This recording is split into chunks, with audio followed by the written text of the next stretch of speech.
మేం బాగా డబ్బున్న వాళ్ళం అని మిడిసిపడుతున్న కొడుకుని పల్లెటూరులో ఉన్న తన పేద స్నేహితుడి ఇంటికి తీసుకువెళ్ళాడు ఒక తండ్రి. వాళ్ళిద్దరూ అక్కడే రోజంతా వాళ్ళ పేద స్నేహితుడి ఇంట్లో ఇంకా పొలంలో సమయం గడిపారు. పక్క రోజు ఉదయం లేవగానే, నిన్న నువ్వు బాగా ఎంజాయ్ చేసావా, ఏం నేర్చుకున్నావు అని అడిగాడు ఆ డబ్బున్న తండ్రి తన కొడుకుని. అప్పుడు ఆ కొడుకు, మనకి ఒక కుక్కే ఉంది, కానీ ఇక్కడ వీళ్ళకి ఒక కుక్క, 4 ఆవులు, 4 కోళ్ళు ఉన్నాయి. మనకు ఒక స్విమ్మింగ్ పూలే ఉంది, కానీ ఇక్కడ వీళ్ళకి ఒక పెద్ద చెరువే ఉంది. మనకు ఒక బెడ్ లైటే ఉంది, కానీ వీళ్ళకి చాలా స్టార్స్ అండ్ మూన్ లైట్ ఉంది. మనకి ఫుడ్ కొనుక్కుంటాం, కానీ వీళ్ళు ఫుడ్ ఓన్గా పండించుకుంటున్నారు.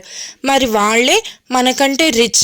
నాకు ఇప్పుడు అర్థమైంది నాన్న ఎవరు రిచ్ అనేది. థ్యాంక్ యూ నాన్న ఇక్కడ తీసుకొచ్చినందుకు అన్నాడు.